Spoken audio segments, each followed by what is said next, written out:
دار آپ کو نام بھی یاد رہے تو چلو کوئی بات نہیں. عبد مناف آپ نے یاد رکھنا ہے کہ ان کے بیٹے تھے 2 اور عبد مناف جو تھے نا ان کو اب انہوں نے کیا کیا کیونکہ سردار تھے انہوں نے وہ ڈیوٹیز جو ہے نا اپنے بچوں میں بانٹی تھی.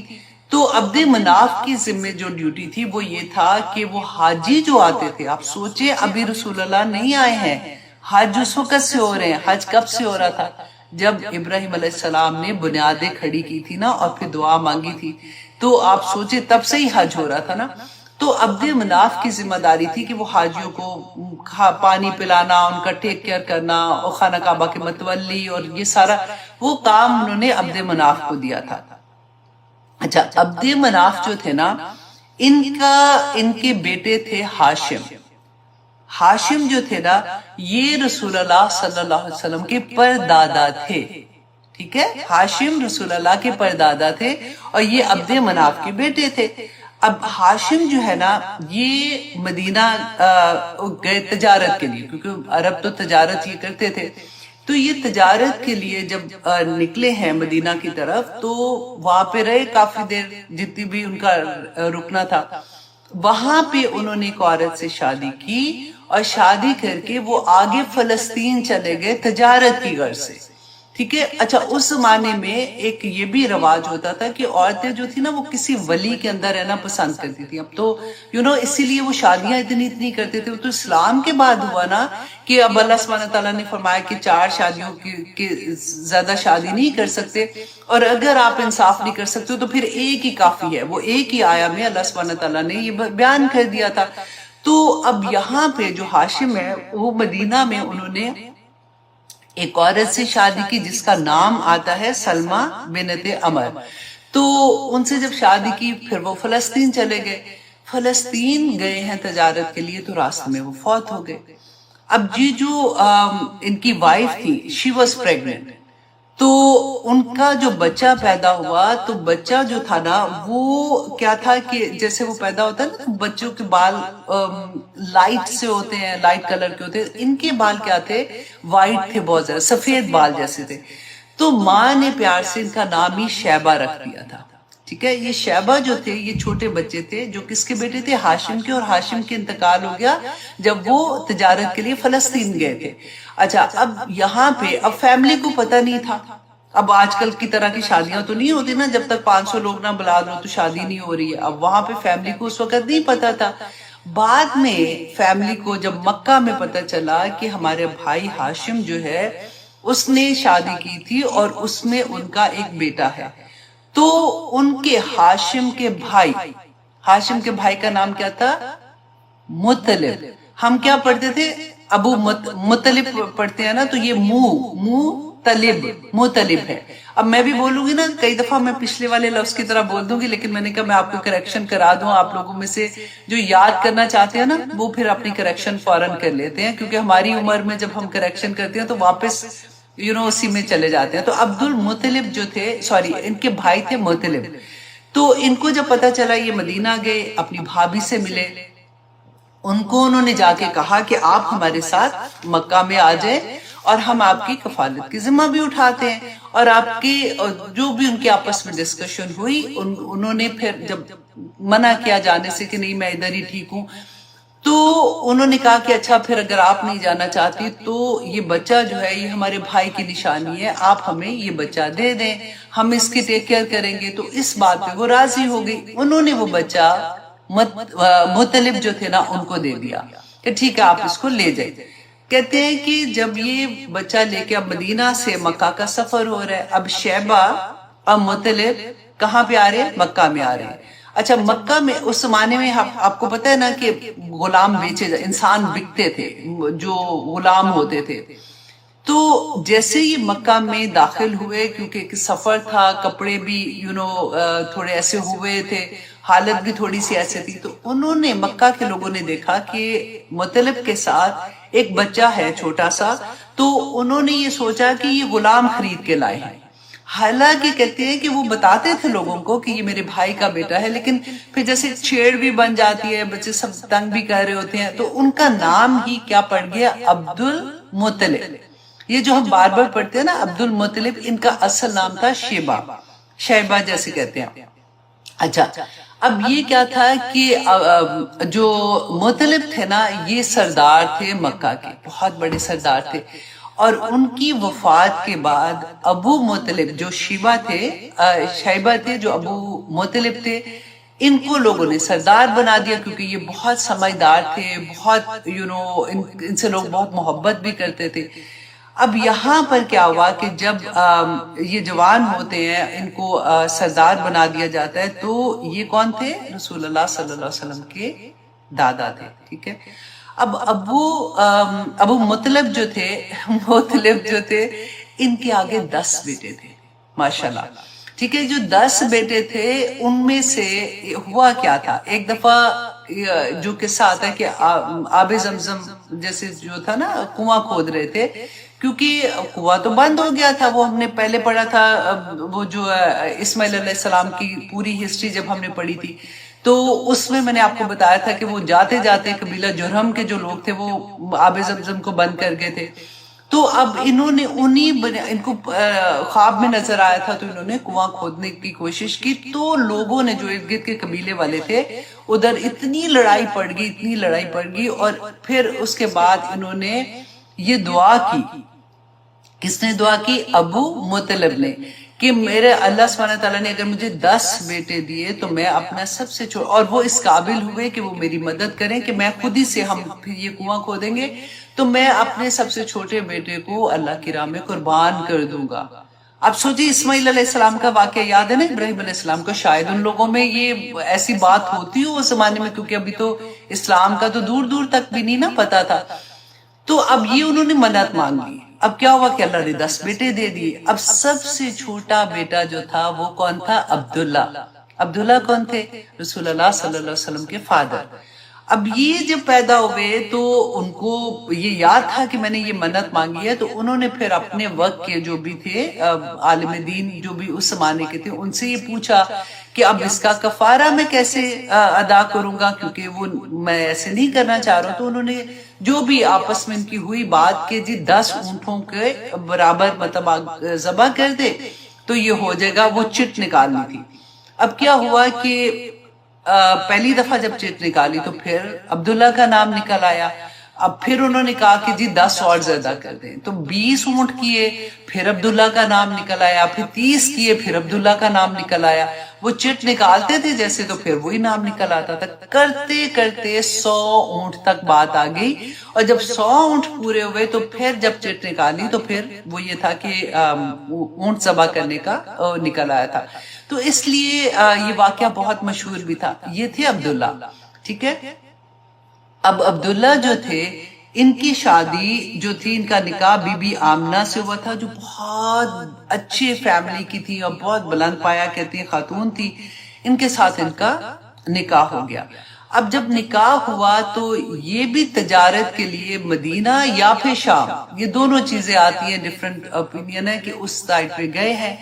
اور جب یہ گئے ہیں تو اچھا، اب بی بی آمنہ واز پریگننٹ ود رسول اللہ صلی اللہ علیہ وسلم، اور فادر جو تھے رسول اللہ کے عبداللہ، یہ گئے ہیں تجارت کے لیے۔ اور اگین وہی چیز ہوتی ہے کہ ان کی راستے میں کچھ ایسا واقعہ ہوتا ہے کہ ان کی ڈیتھ ہو جاتی ہے، اور جب وہ فوت ہو جاتے ہیں تو خبر آتی ہے، تو اس وقت تک رسول اللہ بھی پیدا نہیں ہوئے تھے۔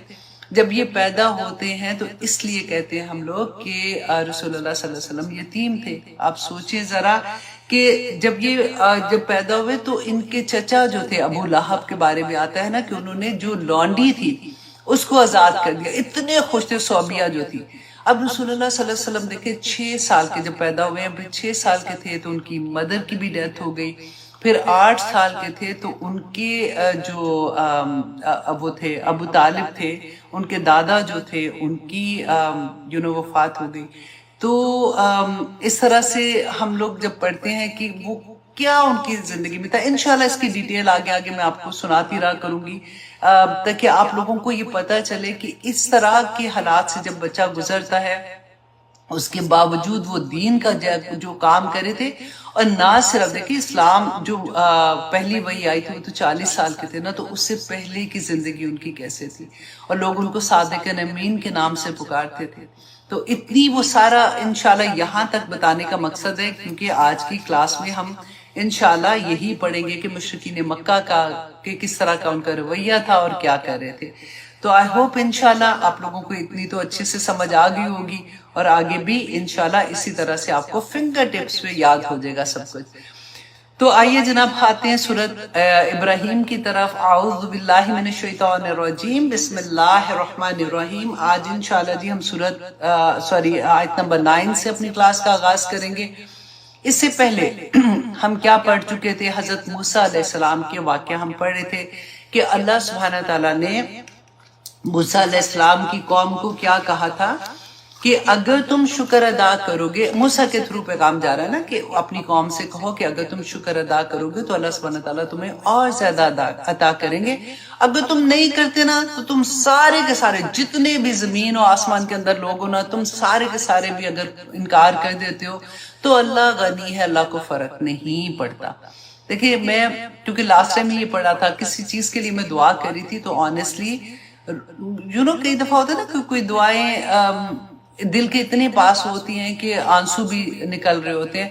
تو میں یہی بات اللہ سبحانہ تعالیٰ سے، میں کہ اللہ سبحانہ تعالیٰ آپ کو تو نہیں فرق پڑتا نا کہ سارے کے سارے خراب ہو جائے، تب بھی نہیں فرق پڑتا، سب کے سب نیک ہو جائے، لیکن ایک ماں کو تو فرق پڑ رہا ہوتا ہے، ایک بہن کو فرق پڑ رہا ہے، ایک بیٹی کو فرق پڑ رہا ہے. یا اللہ پلیز دعا قبول کر لیں. تو اس طرح سے آیات کا واسطہ اللہ سبحانہ تعالیٰ کو تو دے کے جیسے بات کرتے ہیں نا تو پھر تسلی بھی ہو جاتی ہے. اللہ سبحانہ تعالیٰ سے جب بات کرتے ہیں نا تو اسی طرح سے کیا کریں کہ اللہ ہمیں جو بھی ہماری زندگیوں میں چیزیں آتی ہیں، دیکھیں زندگیاں آسان کوئی نہیں ہے. جو نظر آتا ہے نا بس کیونکہ الحمدللہ لوگوں میں صبر ہوتا ہے نا تو نہیں بتاتے ہیں، لیکن ہر انسان کسی نہ کسی طرح سے اگر ایک کی یہ پرابلم ہے تو دوسری کی یہ، تو تیسری کی ایک کی پیچھے آ رہی ہے، ایک کی آگے سے چل کے ابھی گزری ہے تو پیچھے والی تیار کھڑی ہوئی ہے. تو زندگی امتحان ہی کا نام ہے. آپ کی زندگی میں قرآن ابھی کھلا ہے یا نہیں کھلا؟ ایسا نہیں ہو سکتا کہ قرآن کھل گیا تو پرابلمز نہیں آئیں گی. قرآن ڈیل کرنے کا طریقہ بس بتاتا ہے کہ اگر جب پرابلمز آئیں گی تو کیسے ڈیل کرنا ہے. اور زیادہ تر اللہ سبحانہ تعالیٰ نے جو ہمیں سمجھ آتی ہے کہ ہماری زندگیوں میں زیادہ تر مشکلیں ہمارے گناہوں کی وجہ سے ہی آتی ہیں. آج انشاءاللہ ہم اس کے بارے میں بھی جانیں گے. اب دیکھیے کہ اللہ سبحانہ تعالیٰ فرماتے ہیں الم یأتکم نبأ الذین من قبلکم، کہ اے نبی صلی اللہ علیہ وسلم ان سے کہہ دو، کیونکہ اب کہاں سے کس کے ساتھ خطاب ہے؟ کفار مکہ کے ساتھ، ٹھیک ہے، مشرکین مکہ کے ساتھ، کہ ان سے پوچھو. اور یہ آپ اپنے اوپر رکھنا ہے کیونکہ شروع سے میں آپ کو وہیں پہ لے کے آ رہی ہوں کہ ہر آیت کو آپ نے اپنی ذات پہ رکھ کے دیکھنا ہے کہ اللہ سبحانہ تعالیٰ مجھے فرما رہے ہیں کہ کیا تمہیں خبر نہیں پہنچی ہے؟ کیا تمہیں میں نے اتنے پارے تم پڑھ رہی ہو، کیا تمہیں نہیں پتا کہ کیا ہوا تھا من قبلکم قوم نوح و عاد و ثمود، کہ قوم عاد، قوم سمود اور قوم نوح کے ساتھ کیا ہوا تھا؟ اب سمود کی جو قوم تھی نا یہ حضرت صالح علیہ السلام کی قوم تھی، جن کے اونٹنی کا یاد ہے آپ کو ذکر کہ انہوں نے معجزہ مانگا تھا اور اللہ نے معجزہ دکھا دیا، اور پھر انہوں نے کیا کیا تھا. اسی طرح سے آپ دیکھیں کہ ہمیں بھی تو بتایا نا اللہ سبحانہ تعالیٰ نے، کب سے پڑھتے آ رہے ہیں. تو اللہ سبحانہ تعالیٰ خبریں کیوں دے رہے ہیں، یہ باتیں کیوں یہ قصے کیوں بتا رہے ہیں؟ اس لیے کہ ہم ان سے سبق سیکھیں کہ ہم جو یہ ٹھنڈی ٹھنڈی باتیں کر رہے ہوتے ہیں نا، کچھ نہیں ہونا، اللہ سبحانہ تعالیٰ نے سب کو معاف کر دینا ہے، ایسے تھوڑی ہوگا اللہ سبحانہ تعالیٰ نے یہ بھی کر دینا وہ کر دینا ہے. یہ قوموں کے لوگ بھی انسان تھے، اللہ نے پیدا کیے تھے، اللہ کی مخلوق تھے. اللہ وہی سینٹنس جو میں اپنے لیے بولوں کہ اللہ 70 ماؤں سے زیادہ پیار کرتا ہے تو ایسے کیسے کر سکے گا؟ ان سے بھی اللہ 70 ماؤں سے زیادہ ہی پیار کرتے تھے. یہی بات اللہ سبحانہ تعالیٰ فرماتے ہیں کہ جب انہوں نے اپنے نبیوں کی بات کو جھٹلایا.